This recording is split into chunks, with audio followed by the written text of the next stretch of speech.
আসসালামু আলাইকুম। ফিলিস্তিনিদের উপর যখন ইসরায়েলের সর্বগ্রাসী হামলা চলছে, অভিযান চলছে, হাজার হাজার নিরীহ ফিলিস্তিনি মারা যাচ্ছে, ঠিক এই সময় ইউরোপে চলেছে নানা অভাবনীয় সব ঘটনা। প্রথমে ৩টি দেশ আনুষ্ঠানিকভাবে স্বীকৃতি দিয়েছে।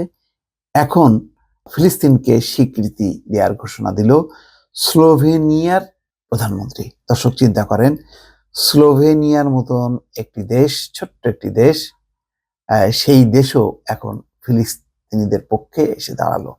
রাষ্ট্র হিসেবে ফিলিস্তিনকে স্বীকৃতি দেওয়ার সিদ্ধান্ত নিয়েছে স্লোভেনিয়া সরকার। বৃহস্পতিবার দেশটির প্রধানমন্ত্রী রবার্ট গোলফ এই ঘোষণা দিয়েছেন।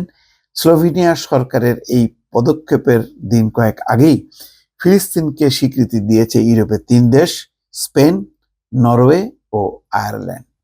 বৃহস্পতিবার এক সংবাদ সম্মেলনে রবার্ট গোলফ বলেন, ফিলিস্তিনকে স্বাধীন ও সার্বভৌম রাষ্ট্র হিসেবে স্বীকৃতি দেওয়ার সিদ্ধান্ত নিয়েছে সরকার। এবার এই সিদ্ধান্ত কার্যকর করতে দেশটির পার্লামেন্টের অনুমোদনের প্রয়োজন পড়বে। আগামী মঙ্গলবার পার্লামেন্টে এই বিষয়ে ভোটাভুটি হবে। তবে ইসরায়েলের পররাষ্ট্রমন্ত্রী ইসরায়েল কাচ মনে করছেন, স্লোভেনিয়ার পার্লামেন্টে ফিলিস্তিনিদের স্বীকৃতির বিষয়টি অনুমোদন পাবে না। সামাজিক যোগাযোগ মাধ্যম এক্সে এক পোস্টে তিনি বলেন, আমি আশা করি স্লোভেনিয়া সরকারের এই সুপারিশ প্রত্যাখ্যান করবে দেশটির পার্লামেন্ট। গত 28 মে ফিলিস্তিনকে স্বীকৃতি দেয় স্পেন, আয়ারল্যান্ড ও নরওয়ে।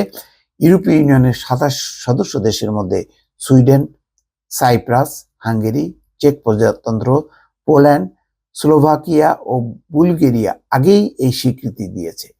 একই পথ অনুসরণ করার ঘোষণা দিয়েছে মাল্টাও। এদিকে যুক্তরাজ্য ও অস্ট্রেলিয়া ফিলিস্তিনের স্বীকৃতি দেওয়ার বিষয়টি বিবেচনা করছে বলে জানিয়েছে। তারাও স্বীকৃতি দেওয়ার বিষয়টি বিবেচনা করছে যুক্তরাষ্ট্র এবং অস্ট্রেলিয়া। আর ফ্রান্স বলেছে এই স্বীকৃতি দেওয়ার জন্য এখন সঠিক সময় নয়। অপরদিকে ইসরায়েলের ঘনিষ্ঠ মিত্র যুক্তরাষ্ট্র ও জার্মানির ভাষ্যমতে একমাত্র আলোচনার মাধ্যমেই ইসরায়েল ফিলিস্তিন দ্বিরাষ্ট্রীয় সমস্যার সমাধান সম্ভব। দর্শক, মোটামুটিভাবে কিন্তু সব পক্ষই নীতিগতভাবে, নৈতিকভাবে মেনে নিচ্ছে যে স্বাধীন ফিলিস্তিন রাষ্ট্রই ওই অঞ্চলে সংকট সমাধানের একমাত্র পথ। কিন্তু তারপরেও নানা অজুহাতে এবং প্রধানত মার্কিন যুক্তরাষ্ট্রের প্রভাবে পশ্চিমা দেশগুলো খুব দৃঢ়চিত্তে একযোগে যে সিদ্ধান্ত নেবে এবং ইসরায়েলের উপর চাপ সৃষ্টি করবে, সেটি কিন্তু হচ্ছে না। যার কারণেই ইসরায়েল এত বেপরোয়াভাবে শেষ মুহূর্তেও হামলা চালিয়ে যাচ্ছে। গত বছরের 7 অক্টোবর ইসরায়েলে হামলা চালায় হামাস। এতে দেশটিতে 1139 জন নিহত হন। ইসরায়েল থেকে প্রায় 250 ব্যক্তিকে জিম্মি করে ফিলিস্তিনের গাজায় নিয়ে যান হামাস যোদ্ধারা।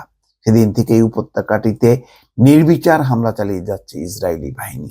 এতে এখন পর্যন্ত 36,224 জন ফিলিস্তিনি নিহত হয়েছে, আহত হয়েছে প্রায় 82,000 মানুষ। দর্শক, এই হচ্ছে পরিস্থিতি। আস্তে আস্তে কিন্তু ফিলিস্তিনের দিকে পাল্লা ভারী হচ্ছে। শেষ পর্যন্ত দেখা যাক পরিস্থিতি কোন দিকে গড়ায়। দর্শক, ভালো থাকবেন।